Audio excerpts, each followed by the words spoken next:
জোট সংক্রান্ত কিছু বক্তব্য তো রয়েছেই, সেখানে আমাদের অবস্থান নিয়েও আপনারা জানেন। বিশেষ করে আমি এই জোটের বিরোধিতা করাদের একজন, কিন্তু তারপরেও যেহেতু দল সিদ্ধান্ত নিয়েছে এবং আমার দল এনসিপি অন্তর্দলীয় গণতন্ত্রে অনেক বেশি বিশ্বাসী এবং আমাদের দলের মধ্যে এই গণতন্ত্রের চর্চাটা অনেক বেশি প্রকট, তো সেখান থেকে দলীয় সিদ্ধান্ত মেনে নিয়েছি এবং বৃহত্তর স্বার্থে দলকে বর্তমানে নির্বাচনে কাজ করাচ্ছে। আপনাদের যদি কোনো প্রশ্ন থাকে আপনারা করতে পারেন। আর আমার পক্ষ থেকে দেবপ্রিয় স্যার যেটা বললেন যে নতুন বন্দোবস্ত থেকে কতটা এগিয়েছি, এই কথাটা আসলে খুব একটা গর্ব নিয়ে বলার অবস্থায় নেই। আমি ব্যক্তিগতভাবে খুব একটা সন্তুষ্ট নই। আমাদের কাছে সময় ছিল, সুযোগ ছিল এই 1.5 বছরের মধ্যে অনেক কিছু করে ফেলা। সবচেয়ে বড় কথা হচ্ছে যখন যে কোনো দেশে যখন কোনো আন্দোলন হয়, যখন কোনো বিপ্লবের পরিস্থিতি তৈরি হয়, সেই পরিস্থিতি নিজেই একটি সংস্কারের ম্যান্ডেট দিয়ে দেয়। এরপরে নতুন করে আসলে আর কোনো ম্যান্ডেটের দরকার হয় না, অন্য কারোর সম্মতি অসম্মতির প্রয়োজন হয় না। এই জন্য দেশে দেশে আমরা দেখেছি যুগে যুগে বিভিন্ন সময় বিপ্লবী সরকার গঠন হয়েছে। আমরা বাংলাদেশে আর অনেক কিছু করতে পারতাম। আমার একটি সংস্কারপন্থী সরকার পেয়েছিলাম, অন্তর্বর্তীকালীন সরকার রূপে ডক্টর ইউনূস আমাদের দেশে হাল ধরেছিলেন, তাকে ধন্যবাদ জানাই। কিন্তু সত্যি কথা বলতে খুব একটা বেশি কিছু কাজ হয়েছে বলে মনে করি না। ঐক্যমত কমিশনের উপরে আমার অনেক অভিমান জমে আছে, আমি খুব একটা সন্তুষ্ট নই ওদের কাজে। কিন্তু এছাড়া নাগরিক সমাজ হলো না কেন?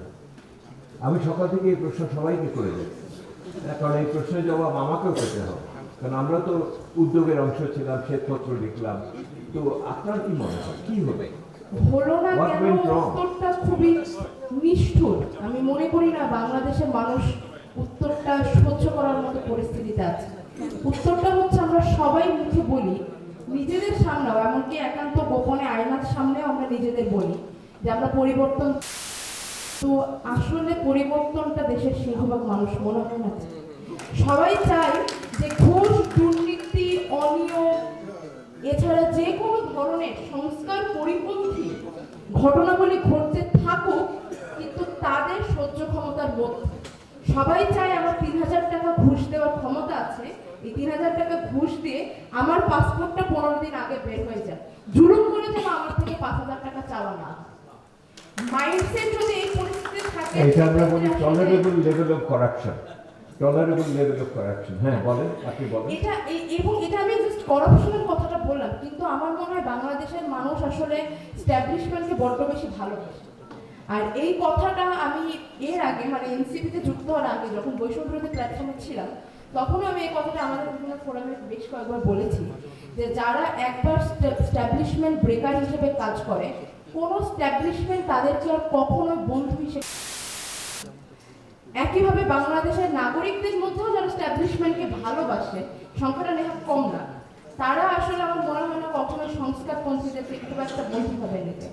অন্তরে এতখানি বিষ দেখে বাইরে যতই মধু ছড়ানো হোক না কেন, ঐক্যমত কমিশন যদি আরো 2 বছর ধরে চলতো, আমার মনে হয় না ঐক্যমত আসলে সম্ভব হতো। কারণ মনে মনে সবাই আসলে একটু টলারেবল লেভেলের এস্টাবলিশমেন্ট। এই জন্য আমি মনে করি যে